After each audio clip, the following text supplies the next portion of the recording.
Croeso i Cynllun Gwers cyntaf tîm pobl ifanc egnïol Ceredigion Actif. Ein bwriad gyda'r fideos yma yw i amlinellu gwers 4 rhan mewn fideo byr.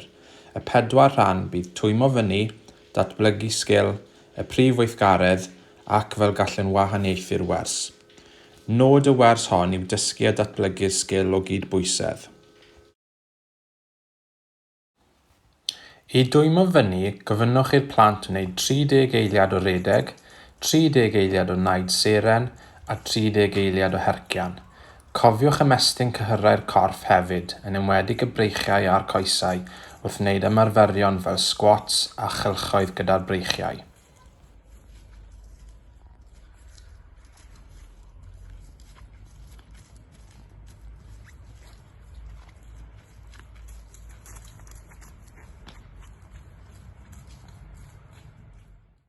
Mae cydbwyso yn sgil sy'n bwysig mewn nifer o gampau fel gymnasteg a dawns, ond hefyd mewn chwaraeon fel criced, rygbi a phêl-droed.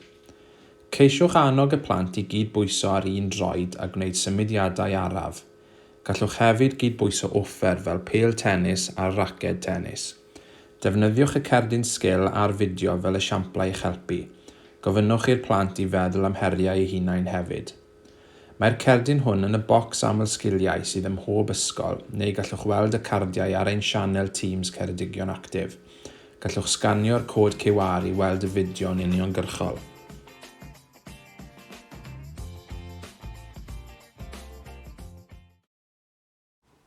Edrychwch ar y weithgaredd hyn, sef cwrs rhwystyr, fel esiampl o sut mae datblygu'r sgil o gydbwyso. Gallwch ychwanegu elfennau sydd gyda chi yn yr ysgol. Ceisiwch herio'r plant i gydbwyso wrth wneud gweithgareddau eraill fel mynd dros ben neu o dan, neu wrth newid cyfeiriad. Gallwch hefyd amseru mwyn rhoi pwysau ychwanegol ar y plant, ond cofiwch atgyfnerthu bod y sgil yn cael ei berfformio'n gywir bob tro.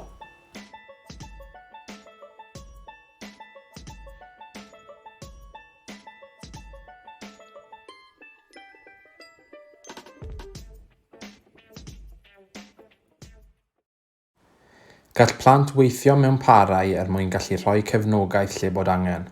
Defnyddiwch unrhyw linellau ar y llawr i roi cymorth gweledol. Defnyddiwch offer gwahanol fel meinciau i fynd dros ben. I wneud yn anodd, heriwch y plant i gydbwyso a chau eu llygaid.